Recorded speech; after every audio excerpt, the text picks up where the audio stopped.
আসসালামু আলাইকুম প্রিয় খামারি ভাই বোনেরা, সবাই কেমন আছেন? আশা করি সবাই ভালো আছেন। আল্লাহর অশেষ সহমতে আমি অনেক ভালো আছি। প্রিয় দর্শক শ্রোতা, এই যে আমার এই গরুটা দেখেন, আমি কিন্তু মোটামুটি 20 থেকে 25 দিন আগে কিন্তু এই বাছুরটা আমি কিনে আনছি। মাশাআল্লাহ, আমার বাছুরটা এখন শরীর স্বাস্থ্য আল্লাহর অশেষ রহমতে শরীরটা খুবই সুস্থ আছে। ওই এখন আমি কুড়ে আর বসি দিয়ে গুলাই দিলাম, এখন এটা মজা করে খাইতেছে। তো বন্ধুরা, আপনারা যারা একটু ছোট বাছুর কিনবেন, তারা একটু বাছুরের প্রতি একটু বেশি ধরনের খেয়াল রাখবেন।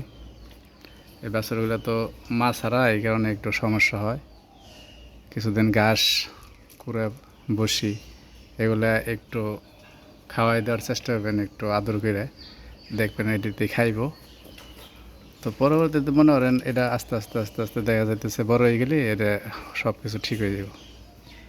তো প্রিয় দর্শক, যারা গরু কিনেন, যারা কেনার চিন্তা ভাবনা করতেছেন, তো এই যে এই বাছুরটা একটু ছোট কিনা হয়ে গেছে, তারপরও আলহামদুলিল্লাহ এটা খাইতেছে, খায়।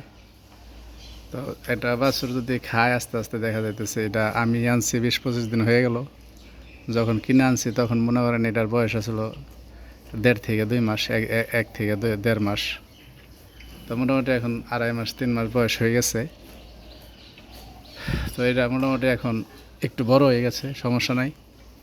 আল্লাহর অশেষ রহমত। অনেক বাছুর আছে মাছ ছাড়া খায় না, কিছুই খায় না, এটা ঘাস, বসি সব কিছুই খায়। ঠিক আছে বন্ধুরা, আপনারা যারা গরু লালন পালন করবেন তারা আর একটু, মানে এতটুকু না, আর একটু বড় সাইজের একটু গরু কিনবেন।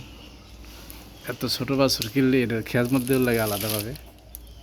তো যাই হোক, আপনারা বুদ্ধি পরামর্শ কইরে ছোটো বাছুর একটু একটু বড় থাকেন, মানে একটু বড়। তা আমি তো কিনছি, এটা একটু ভাল লাগছে দেখে। তো আমার এই বাছুরটার জন্য আপনারা দোয়া করবেন, বাছুরটার জন্য শরীর স্বাস্থ্য সবসময় ভালো থাকে।